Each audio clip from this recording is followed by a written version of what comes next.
Sobat bisnis, selamat datang di Market Wrap Up edisi Senin 21 Agustus 2023.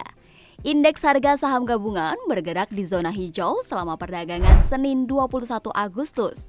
IHSG ditutup semakin menguat ke level 6.866.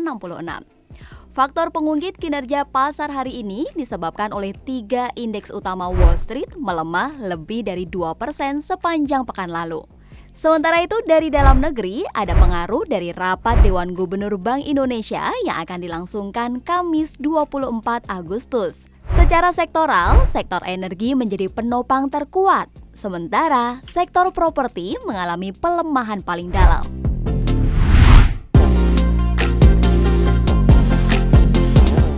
Selain kabar pergerakan pasar harian, dihimpun dari bisnis.com ada sejumlah berita yang menjadi perhatian pembaca. Pertama, penjualan batubara bumi hingga ITMG kepada pelanggan yang memiliki transaksi lebih dari 10% dari jumlah pendapatan bersih konsolidasian semester 1 2023 masih tumbuh signifikan. Bumi Resource memiliki 3 pelanggan yang mempunyai transaksi lebih dari 10% dari total pendapatan untuk periode tahun buku 2022, yakni Airwood, PLN, dan PT John Lynn Group.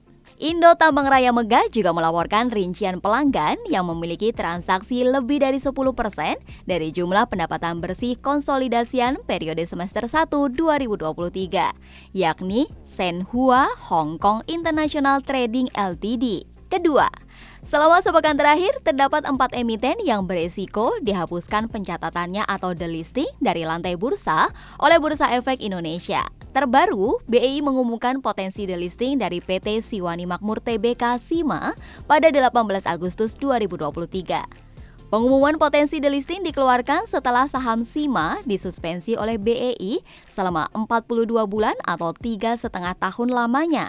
Selain itu, BEI turut mengumumkan potensi delisting dari emiten PT Capitalin Investment Tbk, PT Northcliff Citra Nusa Indonesia Tbk, dan PT Rimo International Lestari Tbk.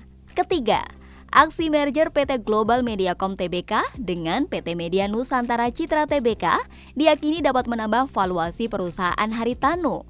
Secara valuasi, saat ini BMTR memiliki kapitalisasi pasar 5,1 triliun rupiah. Sedangkan anak usahanya MNCN memiliki nilai lebih tinggi mencapai 8 triliun rupiah. Bila dihitung secara kasar, maka penggabungan keduanya akan menghasilkan entitas dengan valuasi 13 triliun rupiah. Kendati aksi korporasi itu tengah berjalan, saham kedua perusahaan tidak lantas mengalami sengatan.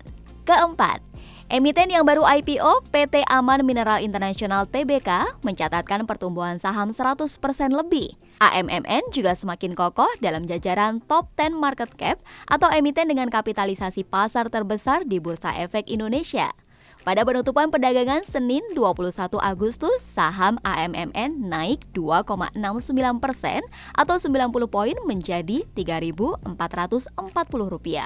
Kita beralih ke pergerakan nilai tukar rupiah. Kekhawatiran pasar atas kenaikan suku bunga Amerika Serikat oleh The Fed yang terus berlanjut menyebabkan rupiah ditutup melemah hari ini. Sementara berbanding terbalik dengan rupiah, harga emas antam maupun harga emas UBS, baik ukuran 0,5 gram maupun 1 gram, tidak bergerak dengan harga kemarin. Penguatan justru terjadi di harga batu bara dunia. Kenaikan terjadi akibat adanya inspeksi keselamatan tambang yang sedang berlangsung di Cina sebagai produsen batu bara terbesar dunia hingga membatasi produksi.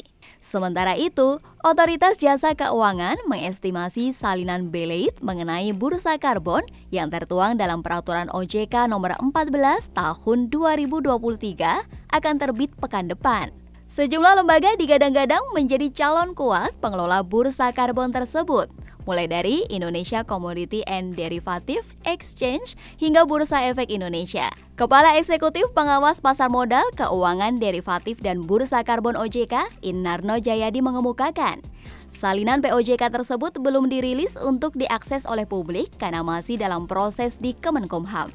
Sobat bisnis, tayangan ini tidak bertujuan untuk mengajak, membeli, atau menjual saham. Keputusan investasi sepenuhnya ada di tangan Anda. Kami tidak bertanggung jawab terhadap segala kerugian maupun keuntungan yang timbul dari keputusan investasi Anda. Sampai jumpa di Market Wrap Up berikutnya.